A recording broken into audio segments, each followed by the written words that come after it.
2 days after starting this role, I go into lockdown and I'm in tourism and leaving a financial services background. Yes. It's like, what have I done? It's like, absolutely did the right thing.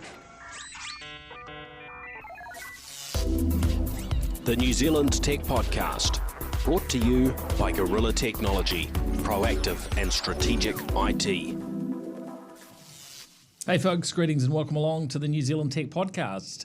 I'm your host, Paul Spain, and my pleasure to be with Jo Hilson today. How are you, Jo? Really good, really good. Thanks for having me. Yeah, look, it's a privilege. Great to have you on the show. Now, maybe you can introduce people to yourself and where you fit into this big, wide world of technology here in New Zealand. Yeah, sure. So Jo Hilson, I'm the Chief Technology Officer at Tourism Holdings. So for those of you who have no idea who Tourism Holdings is, you might know our brands. So we've got Maui, Brits and Mighty. So they're the camper vans that you see touring around New Zealand and Australia. And we've also got some great brands in America, Almonte and Road Beer. So Tourism Holdings, I've been a part of the team for just over a year now, which is fantastic. We've also got the Waitomo Caves, and we actually build our own camper vans here in New Zealand, which is quite exciting. So quite a wide variety of opportunities within the company, and been doing the role globally for, like I said, just over a year. 2 days into the role, actually a year ago, we went into lockdown. So it was one way of starting a job, but we got there and I'm still here today. So very exciting. Oh, well, it's great to have you here. And look, I think, one of the things that interested me in chatting with you, is that, Tourism Holdings is one of those entities that has been so important to New Zealand for a really long time. But also, if you're looking for companies that have been, sucker punched by COVID, then, tourism's kind of right there in the middle. Absolutely. Very, very pleased to chat. Well, we'll start off as usual, sort of, delve through some of the tech happenings and the tech news of the week, and we'll look forward to, hearing your insights on the world of Tourism Holdings. Sounds good to me. So on. So first up, a little thank you to our show partners, of course, 2 Degrees, Vodafone, Spark, HP, Gorilla Technology, Cyclone and Aruba, and it's their support that helps us keep the show going and produced so nicely. So thank you to Joe Allen behind the scenes for keeping us rolling and streaming and getting the audio done. Very much appreciated. Now, always things going on within tech in New Zealand, isn't there? And it's sometimes you miss out on all sorts of things that are happening. But a couple of things that popped up this week. One is that we now have vertical farming going on in New Zealand, and this is something that's very much sort of technology enabled in terms of what they're doing. I saw stuff covering this off with indoor farming company 26 Seasons, and they've got this indoor farm in Foxton, and they've been selling strawberries since July, which is kind of not your usual time of year for growing strawberries. My kids would like that. Yeah, well, you apply technology, and then you can do things that might not normally be so easy to do it. Look, I guess we've had greenhouses, and there's been a level of technology applied within agriculture since sort of year dot, hasn't there really? But it's it's just great to see new things going on within the country, and technology continuing to be applied, because definitely this time of year things like strawberries, which some of us quite enjoy, and trying to tell my son that no, we're not buying those strawberries at $12 a punnet or whatever they were last time I looked, and they don't look that great anyway. They're tiny. If we can apply some tech to that, it's kind of cool. Oh, it's phenomenal. Just the AI and the machine learning that's obviously been put to good use, and it's all about that climate, isn't it? And controlling and providing those new opportunities. So. Yeah, I had read that as well, and I was like, what are they going to look like? I mean, are they going to look natural? And they are, right? That's the reality, and obviously they're just replacing it with LED lights. But, I'm really interested to see where this goes with more of the crops, because to your point, we want these vegetables. There's that point where we're trying to be more healthy, but we're restrained by what's available to us and what we can afford. So if this helps that and it increases the availability and helps with climate change, I'm all for it. I think it's great, and it's good to see companies doing that. And it's fascinating what robots are up to these days, really, isn't it? Yeah, well, actually, I saw a video in the last few days of, and I think this one was in Europe, and it was, I guess you've got it was a fruit picking robot, and looked like it was picking apples. Don't know if you've seen this one, but there was basically they had a lot of these vehicles going through the orchard, and it used drones, but the drones were tethered, so you didn't have a battery issue because basically they were keeping just within a few meters of the vehicle, so you had plenty of juice. They could basically run 24/7. They would be using machine learning, and they would know which were the right apples. They would pick the right ones, and then gently sort of drop them from the drone into the collecting sort of tray, and then they would just go and find another one, and tethered to one vehicle. I don't know how many drones there were, but probably at least 4 tethered, and then across the footage looked like a pretty big orchard, and they had multiple of these. And the sorts of issues I guess we're solving are a lot of fruit just drops to the ground and rots, right? And part of that is there seems to be less interest today from people in wanting to do those seasonal jobs rather than something that's consistent year round.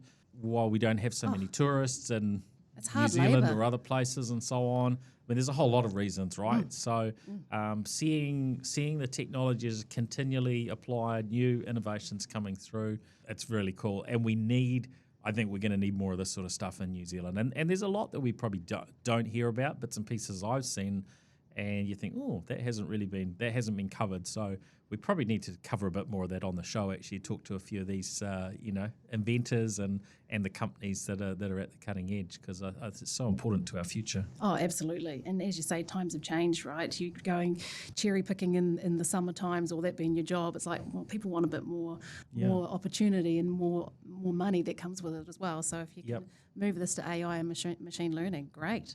Yeah. It'll be interesting to watch. Now, M2X, they won the award at the High Tech Awards this year, the most innovative high tech agritech solution, and I saw a little bit of coverage for them as well on their transportation solution, and the coverage was in Otago Daily Times talking about Silver Fern Farms being on track to cut the distance travelled by their transport fleets, who are moving their product around the country, by 1 million kilometres a year. There's just so many areas where we can apply a bit of that Kiwi ingenuity and some technology and make a real difference. Oh, absolutely. And I actually went on their website and watched the story, and it was some examples from the team that we're going to use this new software. And what I really liked wasn't just what the software was doing, but how they went about engaging, with the drivers who were very hesitant. They're kind of like, what are you lot doing here? What can you possibly do for us? And just seeing that journey that they went on with, the end users, that customer, was phenomenal. And you could see that in the passion coming out when obviously they got the final result. So, and I think that's something we always forget is yes, there's the software and look at this, it's doing such amazing things, but there's a massive journey, and a hard part of that is taking the team on that journey with you in that change management part, for that buy-in. So kudos to them. It was a really amazing story to watch on their website, and, the savings and the efficiency that's coming out of it. I know, at Tourism Holdings, we have our own in-house fleet management system that we're building, and it's all about that. It's all about driving efficiencies and freeing up time for other opportunities. So yeah, that one was of real interest to me, but I particularly liked the fact that it was about the people and the customer and the right result at the end all around. Yep. Now, other news, other things going on. I saw coverage that Meta, Facebook, I think is what we usually, call them, but the big company is now called Meta, are going to be creating a customer service division to assist people who have lost their accounts. Imagine that, actually caring about your customers, those that turn you into one of the biggest companies on the planet. I have occasionally been vocal in the mainstream media, talking about this on radio and TV, and how just shocking it is that Facebook can be just so lacking in looking after their clients, and story after story of people that have had, and some of these are people that are doing a considerable amount of business with Facebook, right? Mm. So it's yes, sometimes it's just a friend who's clicked on something and has got sucked in and has somehow given somebody access to take over their account.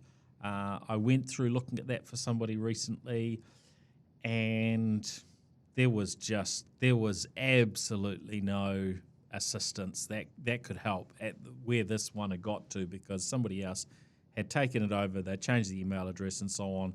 And when you're at that sort of point, there was no way back. There was no, pay this fee. There were just zero useful options. Now, the only way I've found to help someone in the past is through some media channels, and sort of prod somebody, and even then Facebook hasn't really had, I mean, if we're talking within the business context and something goes wrong with some data and database or whatever system, there's a way to roll back to how it was before, right?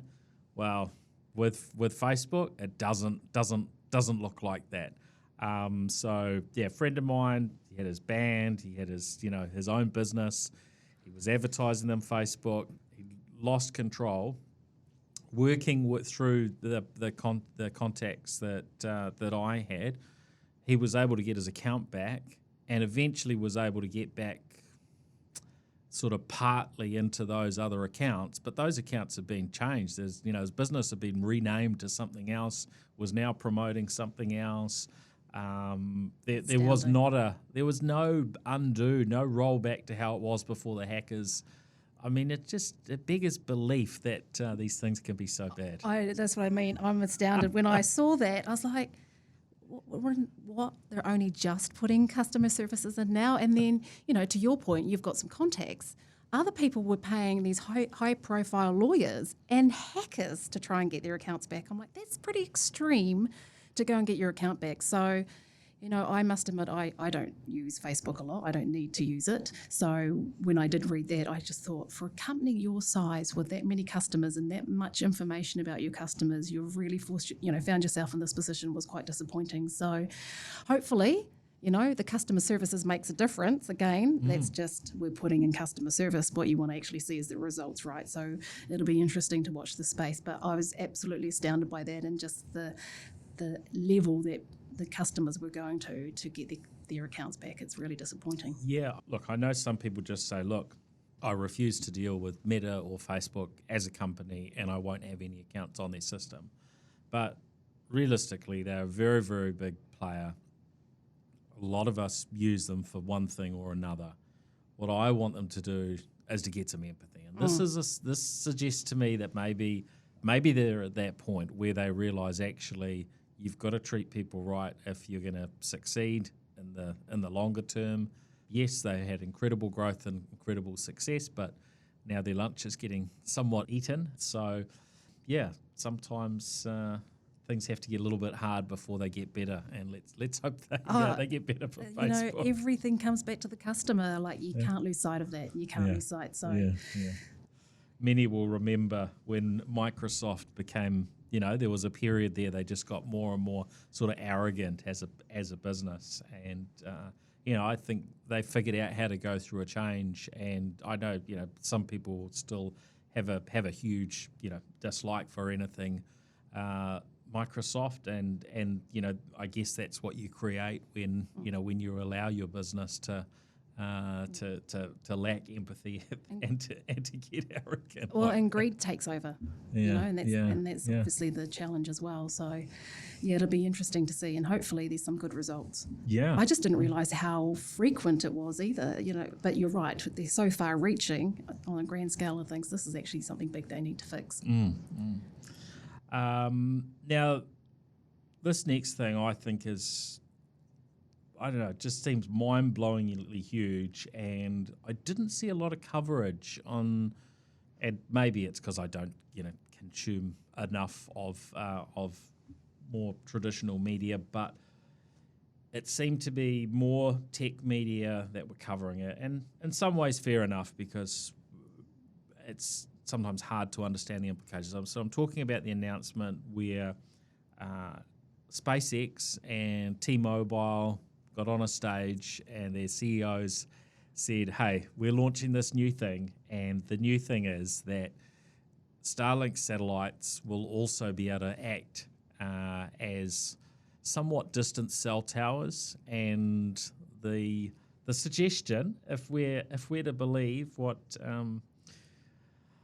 SpaceX and T-Mobile are telling us, the suggestion is come sometime next year, and there will be zero black spots in mobile coverage in the US, and that this is possible pretty much all around the world. It seemed to me like this is really, really huge. I mean, there's a whole lot of aspects to it. You think in New Zealand we look at our mobile carriers here, our telcos, and the billions and billions of dollars. If you stack it up between what Spark, Vodafone, 2 Degrees have poured into providing mobile coverage, and to get that last bit, and I don't know what the percentage is in New Zealand. We talk about, I think, 98.5% coverage of the population, but of course there's a lot of places in New Zealand which aren't covered in those sorts of scenarios, and hence why the government's been sort of funding the mobile black spot investment to make it sort of safer out on remote roads and so on. But if we were to have that equivalent coverage, probably looking at maybe doubling the investment that would have to go in to do it. So if this can be done from Starlink satellites, it's got to be quite a game changer. Now, it's maybe not quite as simple as that, because it is designed, or the technology sounds like it'll be at the lighter end of capability, so you're not going to be getting 4G or 5G speeds from your mobile. But that potential to at least send a text, probably make a phone call, move a little bit of data around. Is this a big deal, or am I dreaming here? I don't know if you're dreaming. It's just kind of like, where did this come from, and how long have they been sitting on this information? Like, oh, by the way, we've always had this capability, and we're just telling you now. Yeah. So I'm a bit like you. I'm a bit, yeah. How realistic is this? And we'll get rid of all the cell towers, and Elon Musk is like, I've got 3,000 low orbiting, what are they called? The low orbiting towers. And it's like, okay, so all of a sudden it's just going to work. So I'm sitting on the fence. If it's as simple as that, yeah, great. Test it in America, because if it can work there, it'll clearly work anywhere else, hopefully. But yeah, maybe I'm a bit more skeptical than optimistic.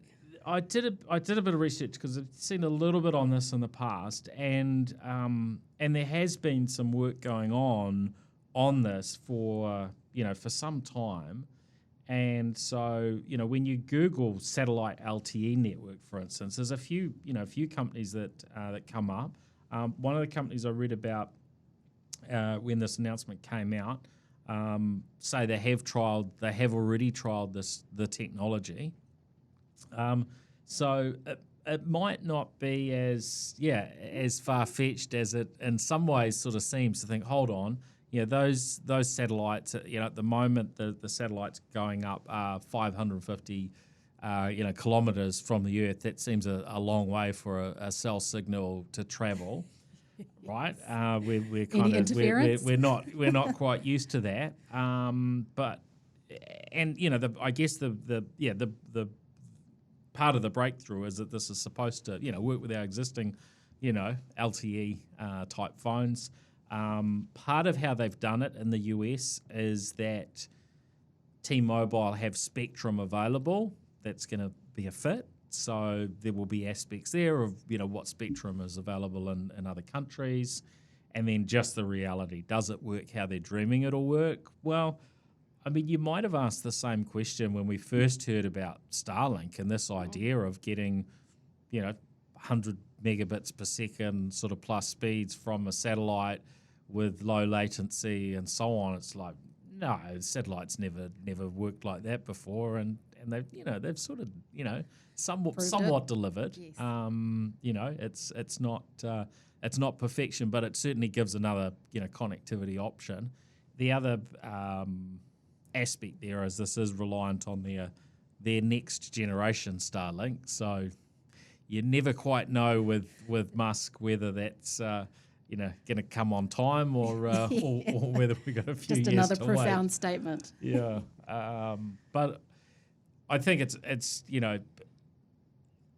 it was a big surprise to me. It seems like a big deal, and there's a lot of aspects in terms of benefits from having the communication. I know we kind of like to be able to get away out into the wop-wops and be off grid a bit at times, but there's some pretty positive upsides from safety perspectives and cost perspectives, and maybe more that's building able to be done. opportunities if they get that out there. Yeah. In those areas. Yeah. So it'll be interesting to see. I mean, they do like to come out with some big statements, but as you say, there's always some substance to a degree behind it. Yeah, look, I hope there is. I do. But we'll have to sit and wait on that. Now, sort of talking of space things, there was supposed to be NASA's Artemis launch that should have taken place by now, and I'm sure many listeners will have been following this, and a really, really big deal. Incredible sums of money that have been poured in, by NASA, to be able to go back to the moon. Roughly 50 years since NASA were last doing moon missions, which is quite mind blowing because it's a pretty large chunk of time. But here they are, and they're struggling. What does that say about the success that we've seen from Rocket Lab, from SpaceX, and from others, that NASA are actually finding it really, really hard to do this stuff? Yeah, they've got more competition now, haven't they? So, they're going to have to up their game or change something.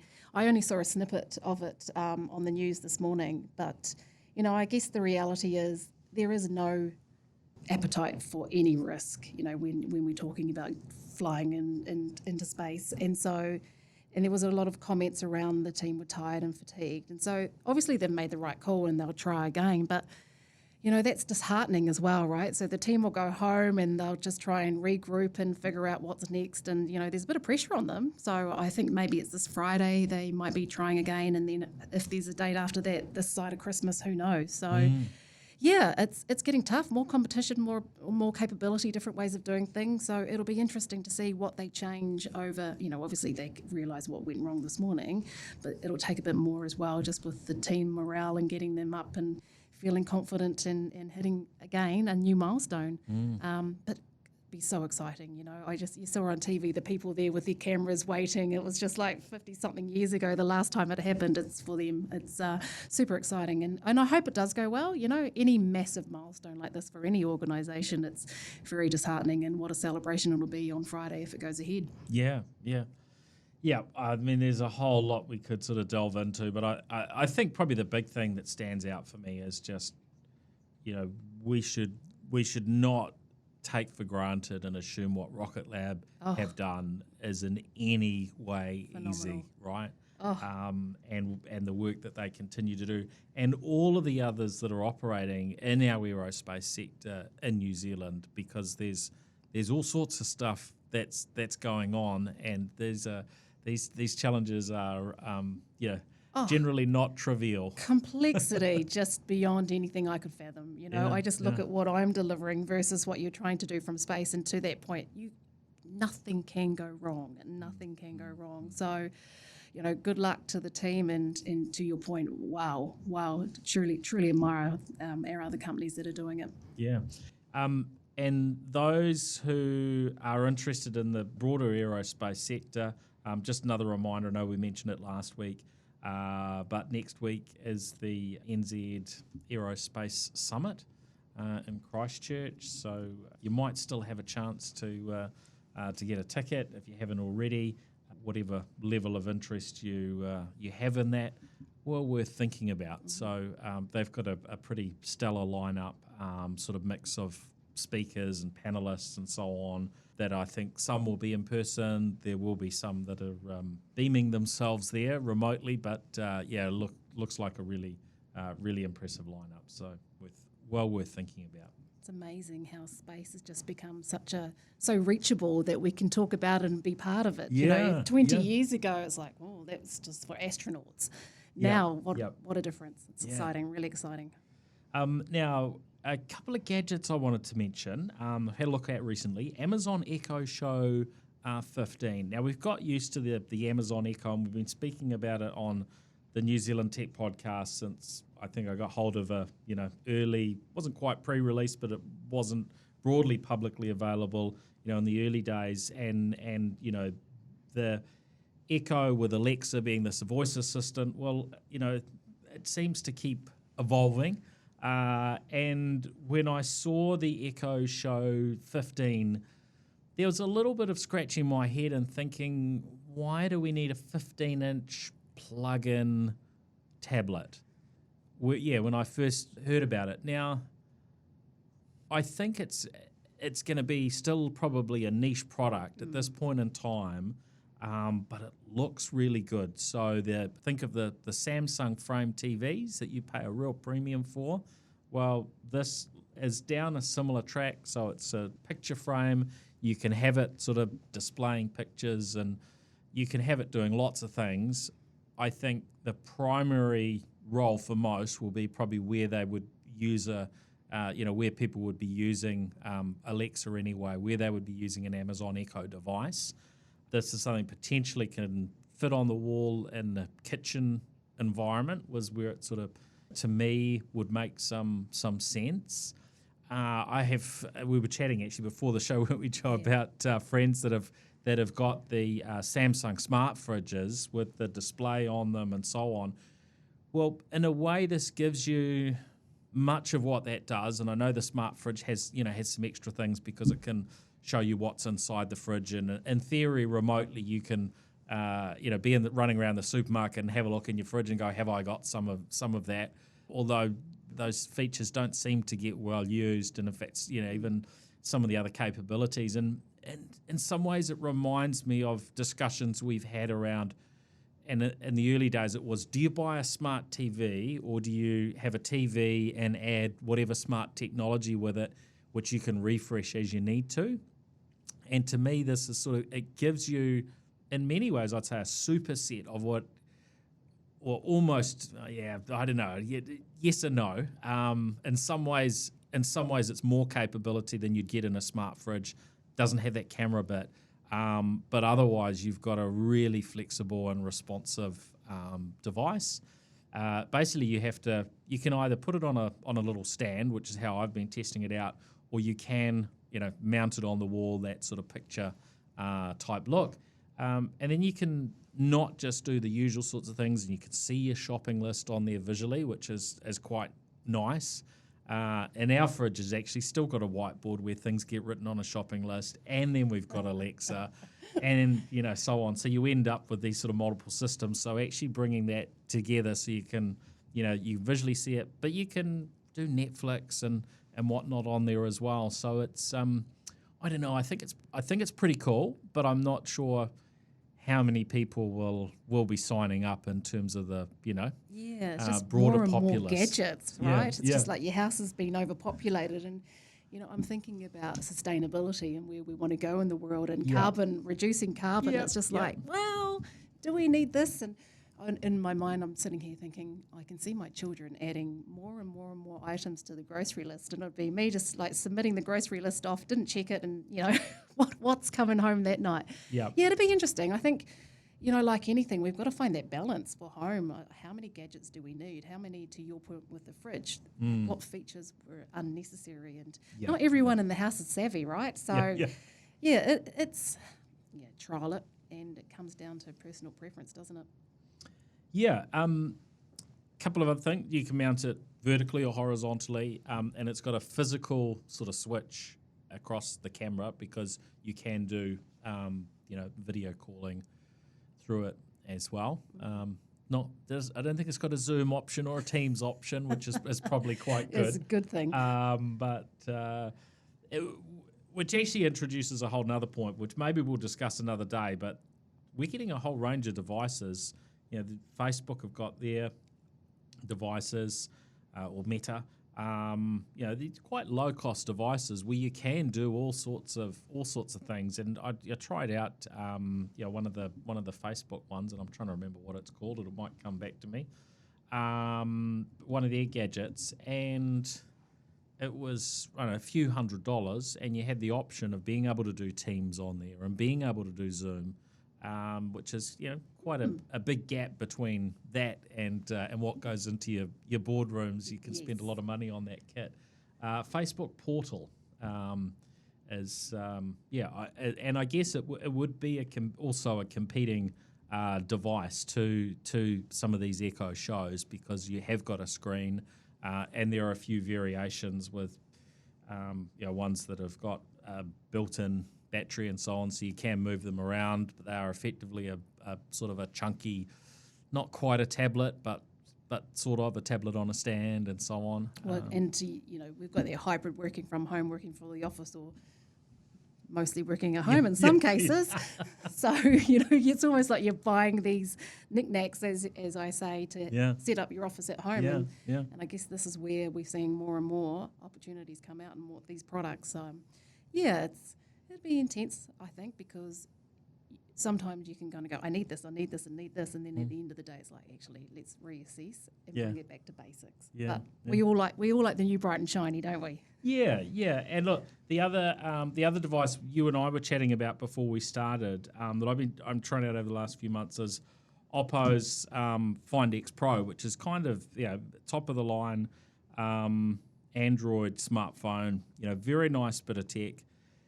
I find it interesting trying out these new gadgets, because they've all got a few strengths and a few things I'm not so sure about. One of the concerns that I had with Oppo in the past and some of the Android makers was it can be quite hard to actually get updates through, and so particularly in a business context where you're thinking about cybersecurity. You're thinking about, well, what's the actual lifespan we're going to get out of these products and so on. But they seem to be moving along, on that front quite nicely. We're seeing consistent updates come out. So this one, here we are at the end of August, and I've already had, I guess it would be quicker if it was an Apple device, because they roll them out to all the devices at all the same time. But it has had an update for August already, and we just keep seeing those updates roll through, and they've got Android 13 on the way. They have their kind of customization, I guess, on Android called Color OS, but they've already announced their next iteration, I guess, to go with the new Android. I find it's it's overall a pretty good experience. It's good to see that all the competition didn't just disappear when Huawei kind of were effectively banned from the market, weren't they? It's someone's always waiting in the corner, though, aren't they? Yeah, and I mean Oppo were growing, but I think they've done incredibly well now in the New Zealand market.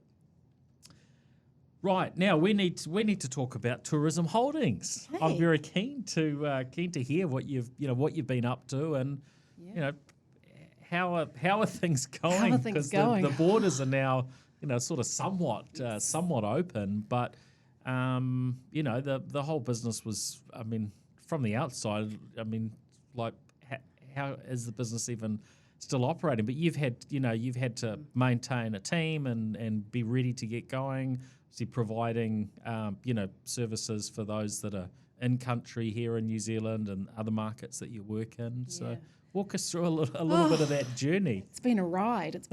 That's for sure. But the good news is we're on the other side of it. To your point, the borders are opening, and the fact that we are a global company has really been what's made it a success. With the borders opening in America a lot earlier and then in Australia. So that really helped. But what we did, from our point of view, is we had to reassess, well, how are we going to bring our revenue in if we don't have the tourists here who aren't renting these camper vans? And, initially it was quite easy because everyone was stuck in their country, so they bought the camper vans. It's like, well, we'll just go touring locally. Great news. And so that was where a lot of the income came in. And what we did from a technical point of view is it gave us this new opportunity to reassess our backlogs. Like, right, what is everything that we've got? What's going to be relevant when these borders reopen again? And so there was a lot more time spent analysing that and understanding the sort of capability that we'll need when we get to the position that we are today. So in the last 6 months, especially with the borders across America, New Zealand and Australia opening, we're seeing the tourists coming back, not so much at the level we want them to, especially in New Zealand. It is a slow burn. And, the tourists that you want in New Zealand, and not just for Tourism Holdings, is long stay with money. Right? You think about all these companies that are just waiting for these tourists. They want them to spend. We want them to be here for a long time. So, we've got to really attract that sort of tourist. And, we'll be working with Tourism New Zealand and obviously the other relevant partners across the globe just to, keep encouraging that and making it attractive as well. Let's not talk about COVID all the time, and let's not have that fear factor that we're going back into another lockdown in New Zealand, and just making sure, we're educating them and making travel a little bit easier. And, that's still happening slowly. I'm booking holidays and flights are changing. So, it's a few people would be feeling the same experience. So, we're getting there. For us, we've just released our financial results for last year, and we had another loss, but we're actually feeling very optimistic. We had alternate revenue as well with the camper vans that we did have, so renting them out for other goodwill areas around the vaccinations. So you would have seen some of our camper vans for vaccinations in Australia. We've obviously done the same thing as well. So we are looking forward to this financial year. We're looking forward to more tourists. As I mentioned, as part of that review, technically, we've taken our in-house fleet management system. So there's a huge amount that goes on in the process for I want to hire a camper van, not only from booking it to scheduling it to returning it, it's massive. So we launched that in New Zealand and Australia almost a year ago, and we're about to launch it into the US at the end of this calendar year, which is very exciting, and then we'll take it into the UK early next year. So it's been a massive opportunity, and it means that we are globally using that single platform, which hopefully I'll come back and talk to you more about as well. Right, so this is something that gives you an edge because you've had that, investment into it, and you've been able to create something that's, really a unique sort of, fit to your needs. Yeah, 100%. And using different systems across the globe. So I'm really looking forward to the big launch that we'll have at the end of this year, and then the further one next year. It brings us together. We've got a better understanding. We've got greater insights around, obviously, our fleet and those efficiencies that we were talking about earlier, and those new opportunities as well. So there's a lot going on, in the tourists with the other parts of our company. We've got the Waitomo Caves. We want to get more foot traffic through there. This is a beautiful place. It's a great opportunity. Anyone that comes into New Zealand should experience it. It's a wow factor. And then, we've got the side where we're actually manufacturing our camper vans. And so Obviously, we have supply chain issues like the rest of the world, which is obviously a headache, and that's something that we're working through. But, we're aware of what it is that we need to work through. We have these mitigations in place, and we have all these alternates as well. So really looking forward to what it will look like in a year's time. We've had plenty of time to plan. We've done a great amount of work with the alternates in the meantime. And, I've got a new team. One of the things that hit me personally the hardest from a technology point of view was the Great Resignation, they called it. And in a 12-month period, I lost 60% of my technical capability. And that was purely to more money. The money that was being offered out there was quite substantially higher than obviously we could afford in the tourism industry. So I had to rebuild my teams up again, and that took a long time. Obviously, with the borders closed at the time, the pool of capability is very, very small. So I had to rethink what it is that we needed, and that was during that process of understanding what it is we wanted to prioritise.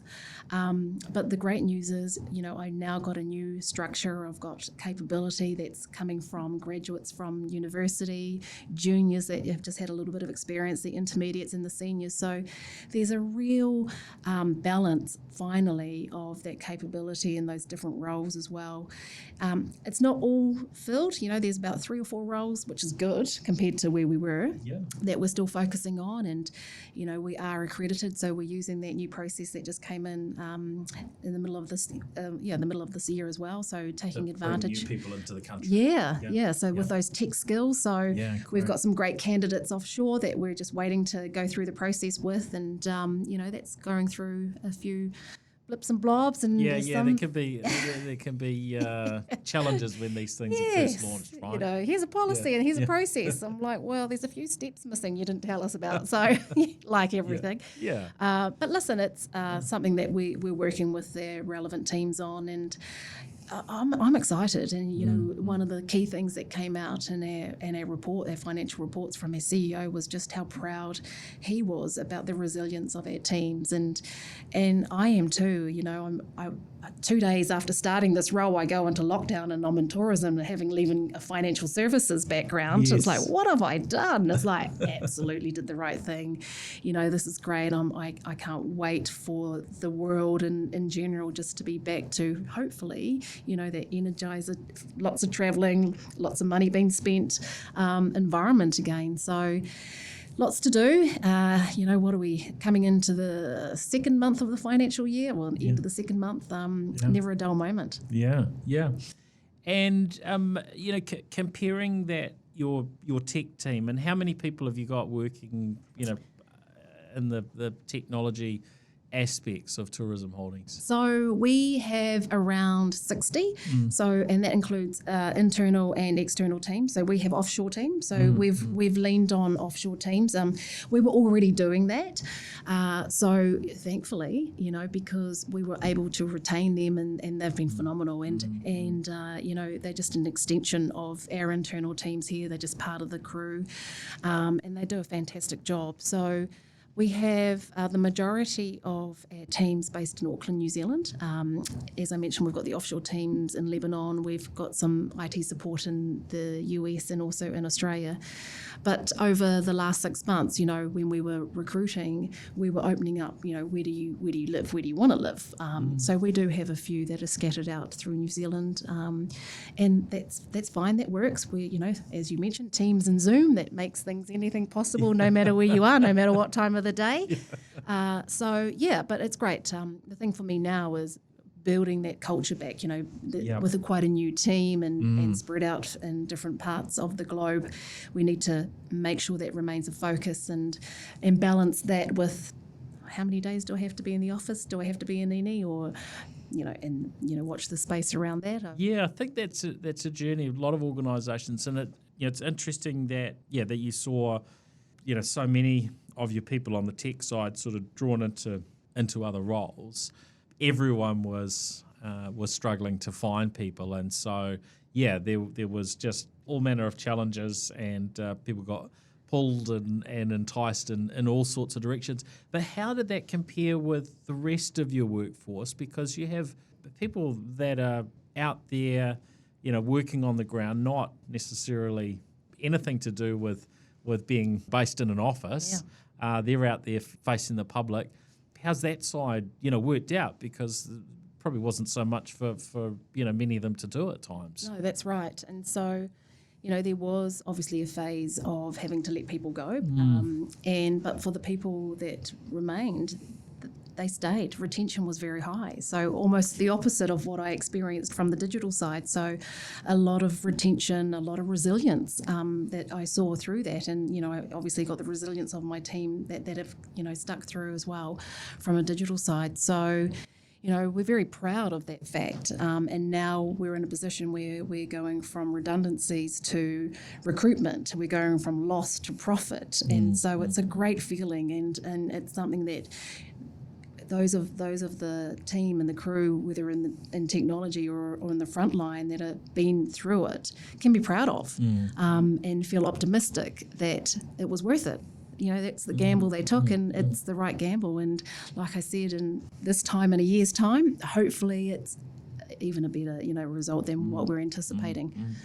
Now, our tourism sector is there's a lot of variety. There's all sorts of businesses, from individual folks who just love the country and they're great tour guides, and they I don't know how some of those folks get business, but having chatted to one or two people that do some, in some cases, some very high end type personal tour guide type stuff, through to obviously the big business like Tourism Holdings. How do you feel we're sort of going on the technological front in terms of tech enablement? Is there still a lot more that we need to be doing? Are we kind of ahead, behind the rest of the world?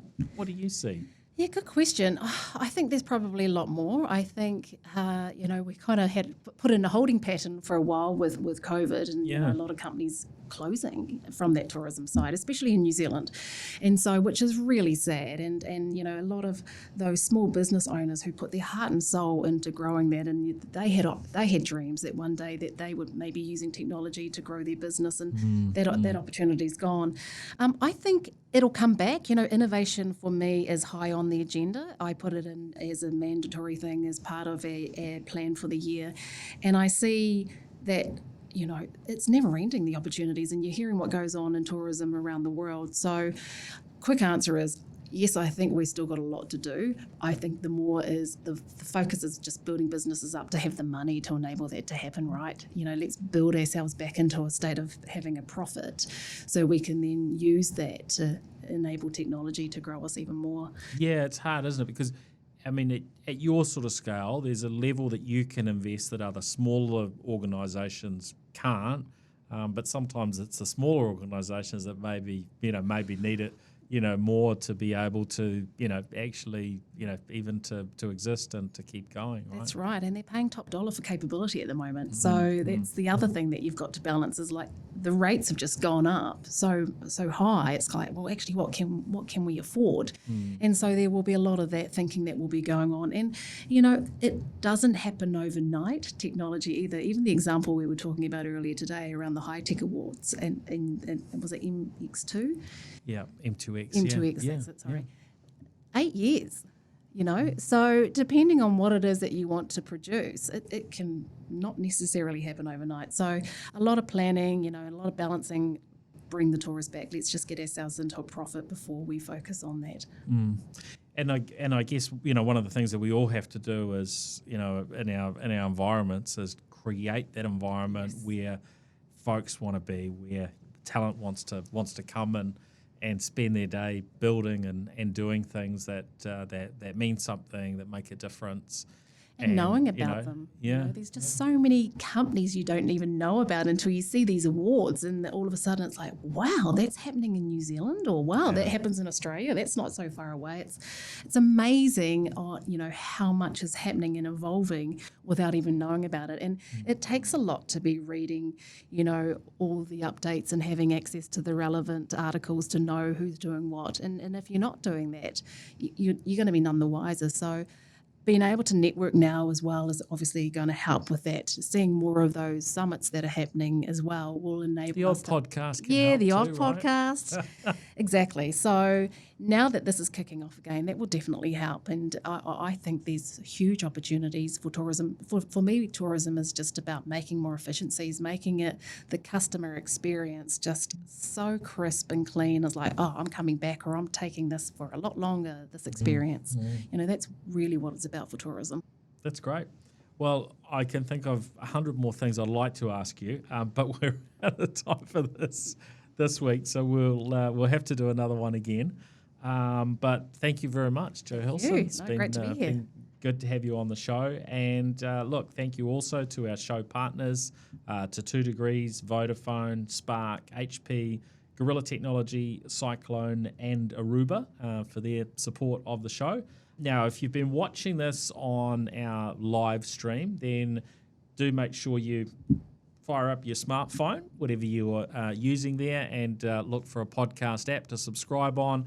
If you listen to the audio, which is the large majority of our audience, you can follow me on LinkedIn to get access to the live streams, so you get them ahead of most other folks. And we're also across Twitter, Facebook, and YouTube. I've noticed we're sort of slowly ticking along with a few more people following on YouTube. There is a little bit of a trick, though. If you want to catch us live on YouTube, I think you have to go and hit the bell. Otherwise, you'll find out about it later. Whereas LinkedIn is very good at giving you a bit of a nudge if you've got LinkedIn open, isn't it, and letting you know there's a stream. So, but that's us for this week. Thanks, Jo. Thanks, everyone, for listening in. Thank you. All right. Cheers. The New Zealand Tech Podcast, brought to you by Gorilla Technology, proactive and strategic IT.